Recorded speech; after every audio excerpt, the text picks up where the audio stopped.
미국의 집값도 추가 조정 가능, 더 떨어질 수 있다는 건데 네. 집값 떨어지는 건 전 세계 추세네요. 우리나라도 난리잖아요. 네, 뭐 워낙 팬데믹 구간에서 급등했었던 부분들이 조금은 돌려지는 것 같고요. 물론 이제 부동산 가격이 하락하게 되면은 전반적으로 경기가 좀 부진해지는 건 맞습니다. 네. 경우에 따라서는 너무 침체로 가게 되면 부동산발 또 위기가 온다는 얘기가 나오는데 현재로서는 그 부분보다는 좀 가격이 너무 급등했던 부분이 좀 정상화라는 표현이 좀 맞을지 모르겠지만 네. 정상화되는 구간으로 보는 것 같습니다. 지표들이 그래도 생각보다는 나쁘지 않은 수준으로 발표가 되고 있거든요. 예, 내구재 주문도 보니까 기업들이 소폭이지만 그래도 계속 투자를 하는 모습도 네, 맞습니다. 바로 보이고요. 그 포인트인데 예. 바로 이제 앵커 브리핑 들어가 보면 포인트 첫 번째가 말씀하신 것처럼 그러니까 최근에 이제 둔화되는 상황이긴 합니다. 소비도 네. 마찬가지이긴 하지만 투자도 둔화되고는 있는데 시장에서 예상한 것보다는 그래도 괜찮다. 그리고 이 내구재 주문 중에 항공기를 제외한 핵심 내구재 주문이 있는데요. 이건 예상치를 상회했습니다.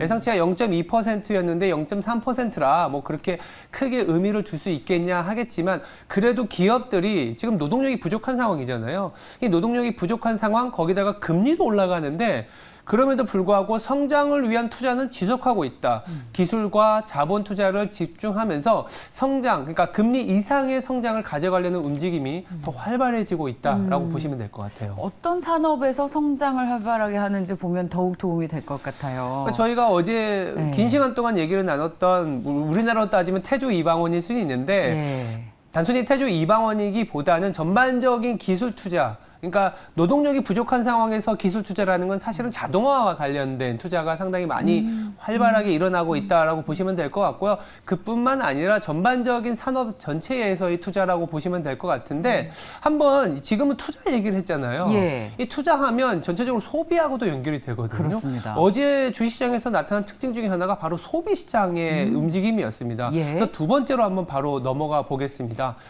우리가 어제 이제 공교롭게도 우리나라에서도 여행에 대한, 그러니까 맞아요. 밖에 나갔다 들어올 때 PCR을 했는데 양성이면 사실 난감하잖아요. 못 들어와요. 그 부분을 조금은 건드려주는 뉴스가 나왔는데 예. 미국도 마찬가지입니다. 소비의 전환 엔데믹으로라고 하는데 사실 뭐 쉬운 말로는 리오프닝이죠. 리오프닝에 관련된 주식이 어제 급등을 했습니다. 미국 시장에서도. 한국 뉴스 보고 급등한 거는 아닌 것 같고 뭐 여러 가지 뉴스가 있었는데 제프리라는 증권사에서 크루즈들의 그러니까 크루즈 그 여행 있지 않습니까? 가격을 보니까 높아져 있고 잘 안정이 될 것 같아. 그만큼 이 여행 수요로의 전환이 잘 이전이 되고 있다. 우리가 코로나 이후에 소위 말해서 밖에 나가지 못하면서 내부적으로 이제 재택근무를 위한 장비들을 많이 샀잖아요. 그 재화 소비가 급등을 했었는데 지금은 재화 소비보다는 서비스, 우리가 이제 레크리에이션이라든지 여행, 미디어, 뭐 거기다 스포츠 이런 쪽으로 전환이 될 거라고 봤는데 잘 전환이 되고 있다라는 이제 포인트가 코로나에서 벗어나는 포스트 코로나 그리고 투자에서는 아까 말씀드린 것처럼 기업들이 자동화라든지 여러 가지 투자를 하고 있는데 소비에서도 눌렸었던 외형이 성장하는 쪽으로 그렇다면 금리가 올라가는 것보다는 더 성장이 나오는 거지 않습니까? 그런 쪽으로 시장은 더 뭐랄까요? 관심을 두고 있는 상황입니다. 그래서 크루즈가 올라가다 보니까 덩달아 다른 여행 주식도 올랐고 뭐 카지노라든지 이런 업종도 가같이 올랐습니다. 서비스에 대한 소비, 서비스에 대한 투자가 확대되고 있다. 네.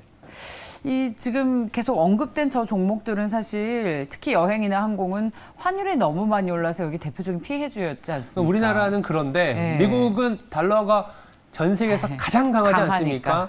유럽도 갈 수 있고 일본도 갈 수 있고 한국도 올 수 있는 상황이기 때문에 미국인들은 좋겠습니다.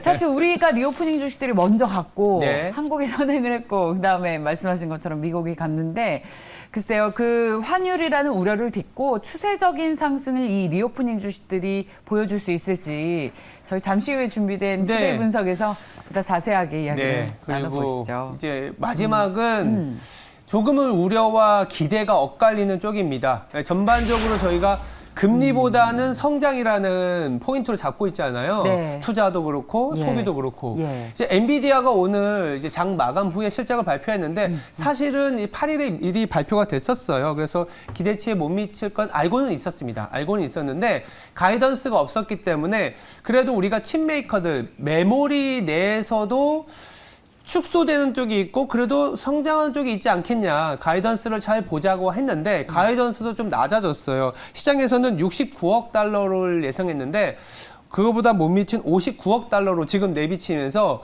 장 마감 후에 2% 이상의 급락이 나오고 있습니다. 그렇군요. 그래서 지금 리오프닝이라든지 우리가 투자, 뭐 제조업 르네상스, 뭐 태조 이방원 쪽에는 여전히 훈풍이 불고 있지만 우리의 시장을 조금은 안정을 시킬 수 있는 칩메이커들, 그러니까 삼성전자 반도체가 조금은 이제 수요가 괜찮을지에 대한 그 체크 포인트들이 여러 가지가 있는데 엔비디아가 지금 데이터 수요는 괜찮다고 했었거든요. 네. 근데 또 인텔은 하락을 했습니다. 예. 그래서 인텔이 다음 달에 신제품 출시를 예정 두고 있는데 좀 돌다리를 두들리면서 건너는 그런 어떤 흐름이지 않겠냐. 한마디로 그렇군요. 또 똑같은 얘기인 것 같아요.